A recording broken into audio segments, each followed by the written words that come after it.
गुरुदेव रवींद्रनाथ टैगोर की जीवनी। गुरुदेव रवींद्रनाथ टैगोर का जन्म 7 मई सन 1861 को कोलकाता में हुआ था। रवींद्रनाथ टैगोर एक कवि, उपन्यासकार, नाटककार, चित्रकार और दार्शनिक थे। रवींद्रनाथ टैगोर एशिया के प्रथम व्यक्ति थे जिन्हें नोबेल पुरस्कार से सम्मानित किया गया था।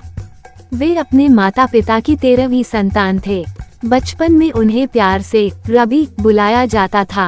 8 वर्ष की उम्र में उन्होंने अपनी पहली कविता लिखी। 16 साल की उम्र में उन्होंने कहानियां और नाटक लिखना प्रारंभ कर दिया था। अपने जीवन में उन्होंने 1000 कविताएं, 8 उपन्यास, 8 कहानी संग्रह और विभिन्न विषयों पर अनेक लेख लिखे।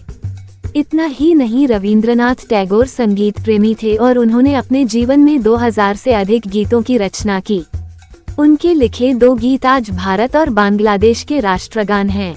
जीवन के 51 वर्षों तक उनकी सारी उपलब्धियां और सफलताएं केवल कोलकाता और उसके आसपास के क्षेत्र तक ही सीमित रही।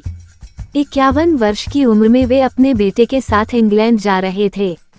समुद्री मार्ग से भारत से इंग्लैंड जाते समय उन्होंने अपने कविता संग्रह गीतांजलि का अंग्रेजी अनुवाद करना प्रारंभ किया। गीतांजलि का अनुवाद करने के पीछे उनका कोई उद्देश्य नहीं था, केवल समय काटने के लिए कुछ करने की गरज से उन्होंने गीतांजलि का अनुवाद करना प्रारंभ किया। उन्होंने एक नोटबुक में अपने हाथ से गीतांजलि का अंग्रेजी अनुवाद किया।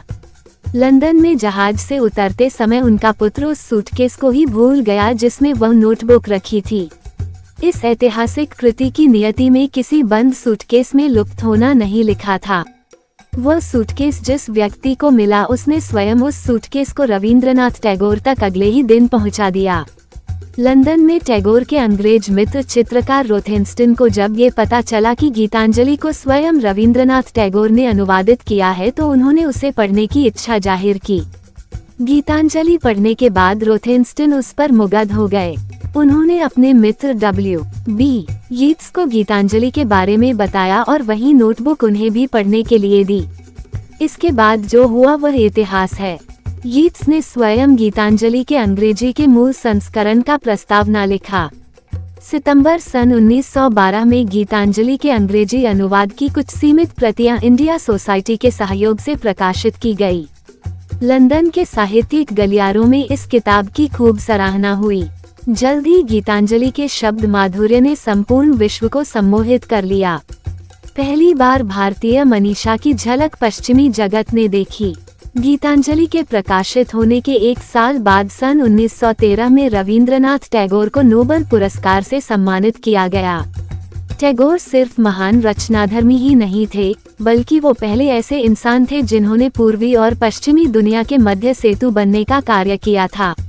टैगोर केवल भारत के ही नहीं, समूचे विश्व के साहित्य, कला और संगीत के एक महान प्रकाश स्तंभ हैं, जो स्तंभ अनंत काल तक प्रकाशमान रहेगा।